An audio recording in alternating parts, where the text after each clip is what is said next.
surrender my heart, body and soul. Big rumor news from the BSB world. Has one of the members fallen into the QAnon conspiracy trap? It seems like one of the members lied to you when he said he'll never break your heart. If you're a bleeding heart liberal, that is. Hey, what's up, everybody? Oh no, the Backstreet Boys song puns have begun. I'm Alex Sigrist, and today I wanted to do a throwback to the 90s. For those of you who know me, I'm a super nostalgic child of the 90s and the 2000s.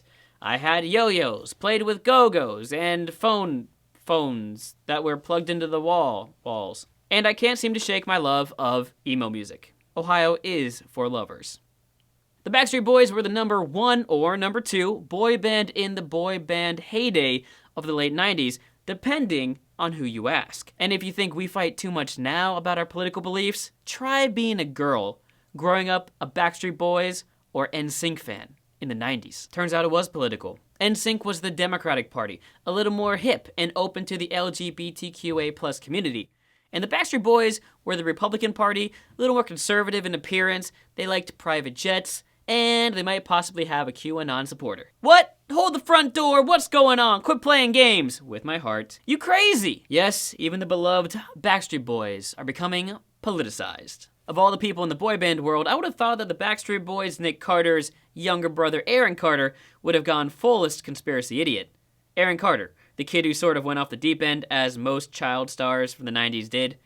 Aaron Carter, who, and I kid you not, is, according to Wikipedia, considered an American rapper. I put it in the hoop like Slam. Honestly, the Ernest Hemingway of the boys wearing cargo pants. White people had a really low bar to be a rapper in the 90s, to be honest. So who is the mystery BSB member who has entered the fairy tale land of QAnon?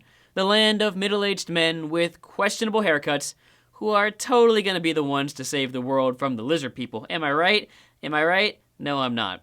Well, let me tell you about the call that changed this member's destiny. The call of QAnon. Now, we don't know for sure if he's 100% believing the fantasies of QAnon, but there are some signs.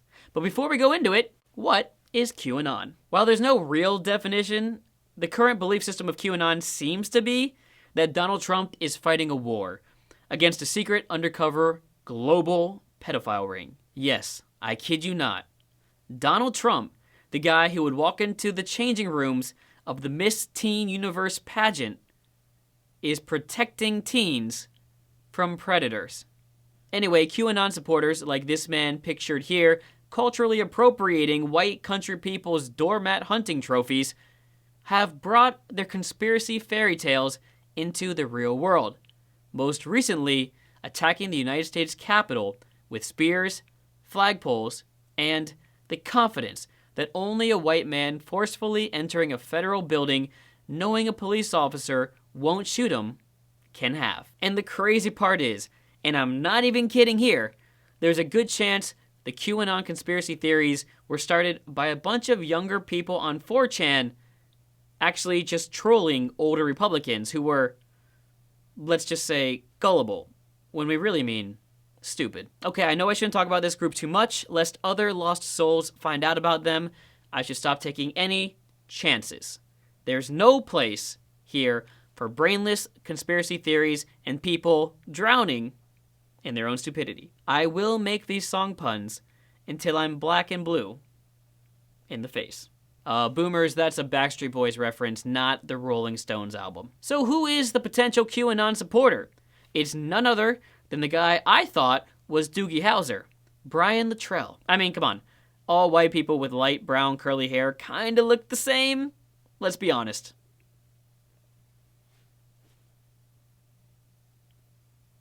Wait. Hold on. Main story going on here. Brian Luttrell might be a QAnon goner?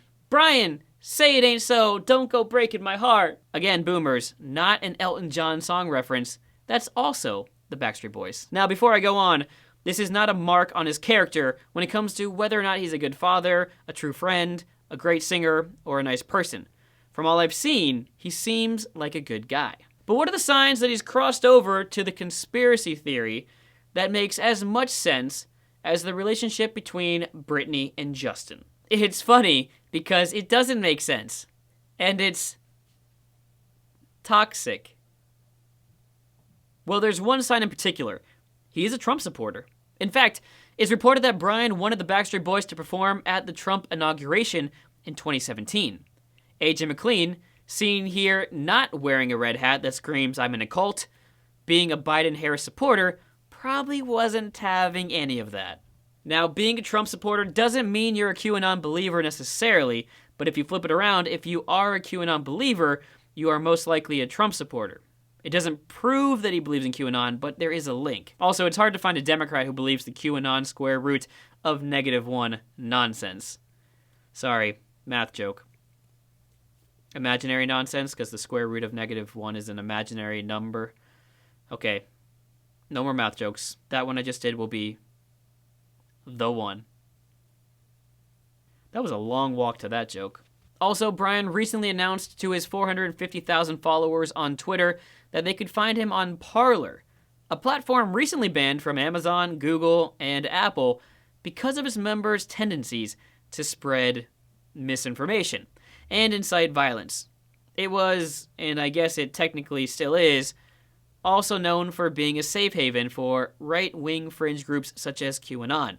I prefer random Twitter guy's description of the platform Parler that he posted under Brian's tweet.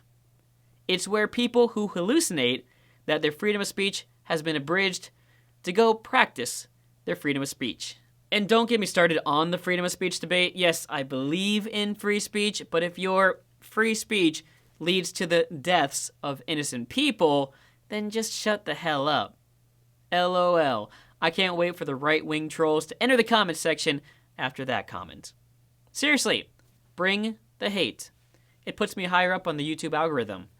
I want it that way. Anyway, Parler has recently been facing these bans and other types of backlash for the role that the users on the platform played in the literal invasion of America by America. The platform was used as a site for planning the protests, which, if you ask a Democrat, were riots that resembled an insurrection. But if you ask a Republican, but what about Black Lives Matter's protest? What about Black Lives Matters? They were violence. Oh my God. Distraction. Projection. And a weird attempt at something Robin DiAngelo, author of White Fragility, calls white solidarity. Don't tattletale on your white brethren.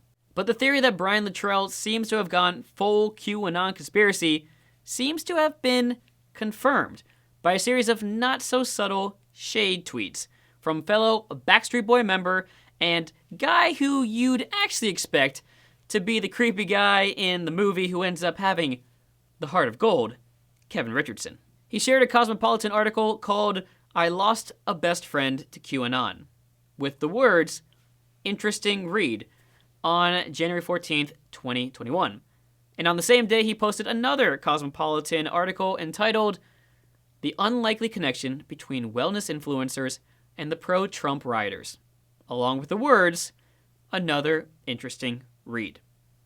And both of these posts had emoji eyes, peace sign with the hands, and a heart, which means I have no idea what that actually means. And the significance of these posts is the timing. Brian posted his Parler tweet just 5 days prior on January 9th, which was only a few days after the attack on the Washington Capitol. Was Kevin's post a semi-veiled response to Brian's Parler tweet? Maybe. The relationship has been reportedly strained over the past few years, at least according to a couple of news outlets, including the Daily Mail, maybe due to family politics. And that's really the crazy part of it all. If it's true, it really is the typical story of American families being split apart by politics. And for those who didn't have physical copies of the Millennium and Backstreet's Back albums from the Buy 13 for the Price of One Columbia House and the BMG Music Service CD offers, then you might not know that, yes, Brian Littrell and Kevin Richardson are in fact cousins. Mind blown, because they don't look anything alike at all. I mean, Brian is only 173 centimeters or 5'8", and Kevin is 185 centimeters or 6'1". Dare I say Kevin is larger than life? Sorry. Now, before I get to the end, let me quickly defend Brian.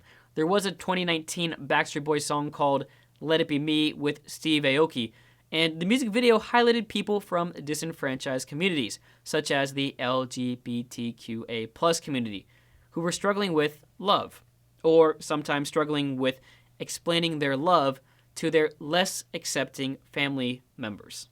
So I do not want to say that Brian is someone who has similar hateful beliefs to those on the far right fringes. He seems like a good guy, honestly. But let's hope he's not fallen down the QAnon dark hole of, stupid. And he should really probably distance himself from that platform. Just that would be my suggestion. When it comes down to it, joining a fringe political movement, cult, or an MLM, multi-level marketing scheme, is dangerous because it will lead you to lose friends and family members and become even more isolated in this world. And that is the meaning of being lonely. Hope you're all doing well out there. Make sure you're always second-guessing yourself if you're getting too passionate about a particular movement, especially if you start losing friends or family members over it. It may be a sign that you should take a step back and just double-check a few things. Stay safe out there, and I will see you next time. Goodbye Haseyo. And yes, I did own the physical copies of those CDs.